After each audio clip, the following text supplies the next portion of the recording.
سلامتی ہو آپ پر جہاں بھی آپ ہوں۔ ایک ایک منٹ کے دورانیے پر آج کی اہم ترین خبریں سماعت فرمائیں۔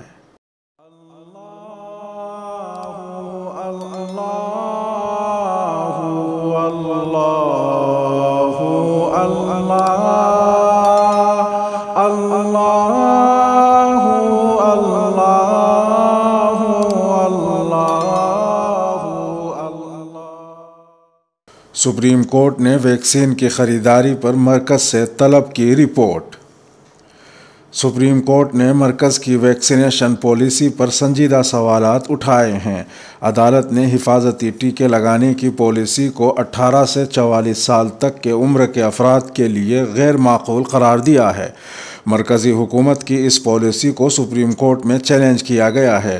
ٹیکے کو انتہائی اہم قرار دیتے ہوئے عدالت نے کہا، ایسی اطلاعات ہیں کہ 18 سے 44 سال کی عمر کے افراد کووڈ-19 سے نہ صرف متاثر ہو رہے ہیں بلکہ شدید بیمار بھی ہو رہے ہیں اور انہیں اسپتال میں داخل ہونا پڑ رہا ہے۔ بدقسمتی سے سبھی معاملات میں مریضوں کی اموات ہوئیں۔ واضح رہے کہ سپریم کورٹ نے مرکزی حکومت کو حکم جاری کیا ہے کہ کووڈ-19 ویکسین کی خریداری سے متعلق تفصیلی تفصیلات فراہم کی جائیں۔ اپریل میں کورونا سے جنگ جیتنے کا دعویٰ کرنے والے وزیر اعظم کہاں ہیں؟ مجلس اتحاد المسلمین کے سربراہ اسد الدین اویسی نے کہا کہ ملک میں کورونا کی دوسری لہر کی وجہ سے ہونے والی اموات کے لیے مرکزی حکومت ذمہ دار ہے۔ مجلس اتحاد المسلمین کے سربراہ نے کہا کہ میں ثبوت کی بنیاد پر کہہ رہا ہوں، جب تمام ڈاکٹروں اور ماہرین نے کہا تھا کہ دوسری لہر آئے گی تو پھر اس کے مطابق انتظام کیوں نہیں کیا گیا؟ وزیر اعظم نے اس مشورے کو نہیں سنا اور اپنی مرضی سے فیصلے کیے۔ انہوں نے کہا کہ وزیر اعظم نے ملک سے وعدہ کیا تھا کہ کورونا کے خلاف روڈ میپ تیار ہے۔ انہوں نے کہا کہ وزیر اعظم نے 18 اپریل کو خود کہا تھا کہ ہم نے کورونا کے خلاف جنگ جیت لی ہے۔ بی جے پی نے قرارداد منظور کر کے وزیر اعظم کی قیادت کی تعریف کی تھی۔ وزیر اعظم اس سب کے ذمہ دار ہیں۔ وزیر اعظم نے کہا تھا کہ ہم آسٹریلیا سے کرکٹ کے میدان اور کورونا کے خلاف جنگ میں جیت چکے ہیں۔ اویسی نے کہا کہ دوسرے ممالک نے اپنے لیے ویکسین کا بندوبست کیا لیکن ہم نے وقت پر انتباہ نہیں کیا اور یہ ویکسین دوسرے ممالک کو برآمد کرتے رہے۔ آکسیجن کی ذمہ داری بھی ملک کے وزیر اعظم اور اس کی حکومت پر عائد ہوتی ہے۔ شریعت سے چھیڑ چھاڑ کے باعث آئے 2 طوفان، کورونا سے گئی ہزاروں کی جان۔ اتر پردیش کے مراد آباد میں سماجوادی پارٹی کے رکن پارلیمنٹ ڈاکٹر ایس ٹی حسن نے ایک بار پھر بیان دے کر ہلچل مچا دی ہے۔ ایس پی کے رکن پارلیمنٹ نے کہا کہ 10 دنوں میں دونوں طوفانوں کی آمد اور کورونا وبا کی وجہ سے ہزاروں جانوں کا جانا گزشتہ 7 سالوں میں حکومت کی طرف سے ہونے والی ناانصافیوں کی علامت ہے۔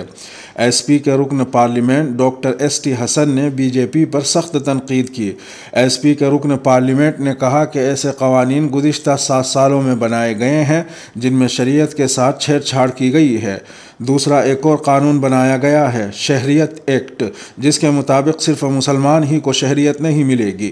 حکومت کی طرف سے کی جانے والی اس ناانصافی کی وجہ سے ملک میں 2 بڑے طوفان برپا ہوئے ہیں۔ راہل گاندھی کا مرکز پر نشانہ، مفت ویکسین فراہمی کے لیے عوام سے آواز اٹھانے کی اپیل۔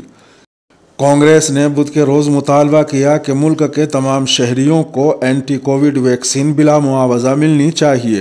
مرکزی اپوزیشن پارٹی نے سوشل میڈیا کے مختلف پلیٹ فارمز پر مفت آفاقی ویکسینیشن برائے اسپیک اپ ہیش ٹیگ کے ذریعے مفت ٹیکہ لگانے کی مہم چلائی۔ پارٹی کے سابق صدر راہل گاندھی نے اس مہم کے ایک حصے کے طور پر ٹویٹ کیا، کورونا وائرس کی وبا کے خلاف سب سے مضبوط تحفظ صرف ویکسین ہی ہے۔ آپ کو بھی ملک کے عوام کو مفت ویکسین پلانے کے لیے آواز اٹھانی چاہیے۔ مرکزی حکومت کو جگائیں۔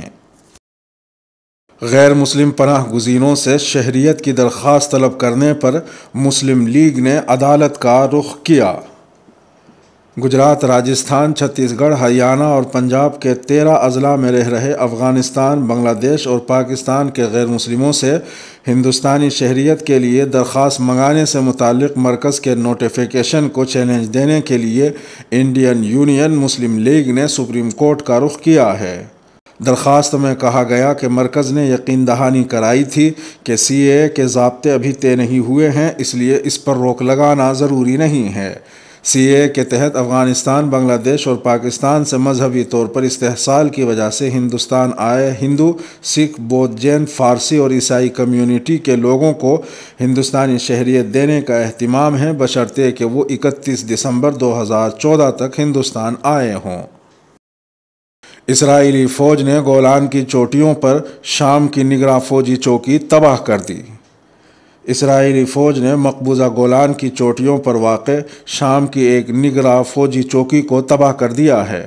اسرائیلی فوج کی اس سال کے دوران میں اس علاقے میں اس طرح کی یہ تیسری کارروائی ہے۔ اسرائیلی فوج کے ترجمان نے ٹویٹر پر دعویٰ کیا کہ فوج نے شامی فوج کی اگلے محاذ پر قائم ایک نگراں چوکی تباہ کر دی ہے۔ یہ گولان کی چوٹیوں پر الفا لکیر سے مغرب میں اسرائیلی علاقے میں قائم کی گئی تھی۔ اس بفر زون میں اقوام متحدہ کے امن دستے گشت کرتے ہیں۔ ترجمان نے کہا کہ اسرائیلی فوجیوں نے اس چوکی کو حملہ کر کے اڑا دیا ہے۔ انہوں نے مزید دھمکی آمیز انداز میں کہا کہ اسرائیل کی خود مختاری کی خلاف ورزی کی کسی کوشش سے کوئی روح رعایت نہیں برتی جائے گی۔ فوری طور پر اسرائیلی فوج کے اس حملے میں کسی جانی نقصان کی کوئی اطلاع نہیں ہے۔ 15 جون سے دوپہر کے وقت 2.5 گھنٹے کام کرنے پر پابندی کا اعلان۔ متحدہ عرب امارات کی وزارت برائے انسانی وسائل نے دوپہر کے وقت سورج کی تپش میں 2.5 گھنٹے تک کام کرنے پر پابندی عائد کر دی ہے۔ گھروں یا دفاتر سے باہر یہ پابندی 15 جون سے نافذ عمل ہوگی اور اس کا دورانیہ دوپہر 12:30 بجے سے 3 بجے تک ہوگا۔ وزارت کا کہنا ہے کہ دوپہر کے وقت کام پر پابندی کا یہ فیصلہ کارکنوں کی صحت اور پیشہ ورانہ تحفظ کے پیش نظر کیا گیا ہے۔ اس دوران کووڈ-19 سے بچاؤ کے لیے حفاظتی احتیاطی تدابیر کی پاسداری کی جانی چاہیے تاکہ اس وائرس کو پھیلنے سے روکا جا سکے۔ وزارت کے اس نئے فیصلے کے تحت صبح یا شام میں اوقات کار 8 گھنٹے سے زیادہ نہیں ہونے چاہیے۔ نیز سورج کی روشنی میں کام کے دوران میں کارکنوں کے تحفظ کے لیے حفاظتی احتیاطی تدابیر اختیار کی جانی چاہیے۔ سعودی عرب میں بیٹے کے قاتل والد کا قصاص میں سرقلم۔ سعودی عرب میں وزارت داخلہ کے حکام کا کہنا ہے کہ 10 سالہ بچے عبداللہ السعودی کے قاتل اس کے والد 40 سالہ محمد ابن عبداللہ ابن حمد سویدی کا قصاص کے طور پر سرقلم کر دیا گیا ہے۔ وزارت داخلہ کی طرف سے جاری ایک بیان میں کہا گیا کہ ملزم السویدی کا اپنی بیوی کے ساتھ کسی بات پر جھگڑا چل رہا تھا۔ اس نے بیوی سے انتقام لیتے ہوئے اپنے 10 سالہ بچے کو ایک ویران مقام پر لے جا کر چاقو کے وار کر کے قتل کر دیا۔ ملزم نے عدالت میں اپنے جرم کا اعتراف کیا تھا، جس کے بعد عدالت نے اسے قصاص میں قتل کرنے کی سزا دی تھی۔ سینئر صحافی ونود دوا کے خلاف چل رہا ملک سے غداری کا مقدمہ منسوخ۔ سپریم کورٹ نے سینئر صحافی ونود دوا کے خلاف چل رہا ملک سے غداری کا مقدمہ منسوخ کر دیا ہے۔ سپریم کورٹ نے کہا کہ 1962 کا حکم ہر صحافی کو اس طرح کے الزام سے محفوظ رکھتا ہے۔ غور طلب ہے کہ ونود دوا کے دہلی فسادات پر مبنی ایک شو کے بعد BJP کے ایک رہنما نے ہماچل پردیش میں ان کے خلاف شکایت درج کرائی تھی، جس کی بنیاد پر پولیس نے غداری کے الزام میں مقدمہ درج کر لیا تھا۔ FIR میں ونود دوا پر فرضی خبریں پھیلانے، لوگوں کو اکسانے، ہتک آمیز مواد نشر کرنے کا الزام عائد کیا گیا تھا۔ سینئر صحافی ونود دوا نے اس FIR کے خلاف سپریم کورٹ سے رجوع کیا تھا، جس پر جمعرات کے روز فیصلہ سناتے ہوئے مقدمے کی کارروائی اور FIR کو منسوخ کر دیا گیا۔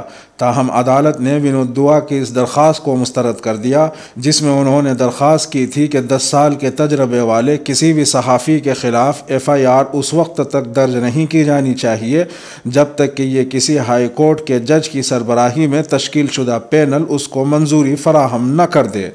عدالت نے کہا کہ یہ مقننہ کے دائرۂ اختیار پر تجاوزات کے مترادف ہے۔ حماس اور اسرائیل کے درمیان ڈیل کے روشن امکانات۔ ذرائع اسرائیلی ذرائع ابلاغ کے مطابق مصر کی کوششوں سے فلسطینی تنظیم اسلامی تحریک مزاحمت حماس اور اسرائیل کے درمیان معاہدے کے امکانات مزید بڑھ گئے ہیں۔ یہ انکشاف ایک ایسے وقت میں ہوا جب دوسری طرف مصر حماس اور اسرائیل کے درمیان قیدیوں کے تبادلے، سیاسی اور اقتصادی شقوں پر مشتمل معاہدے کا ڈرافٹ تیار کرنے کی کوشش کر رہا ہے۔ عبرانی نیوز ویب سائٹ کے مطابق اسرائیلی حکومت کے ایک سینئر عہدیدار نے کہا کہ قیدیوں کے تبادلے کے حوالے سے حماس اور اسرائیل کے درمیان اس بار ہونے والا معاہدہ ماضی کے معاہدوں سے مختلف ہوگا۔ ان کا کہنا تھا کہ حماس اور اسرائیل کے درمیان ڈیل کی کامیابی کے امکانات بہت زیادہ ہیں۔ اس کے ساتھ ہی ویڈیو کا اختتام ہوتا ہے۔ ویڈیو سماعت فرمانے پر شکریہ، کرم، مہربانی ہے۔ میرا نام راہی حجازی ہے۔ سلامتی ہو آپ پر جہاں بھی آپ ہوں۔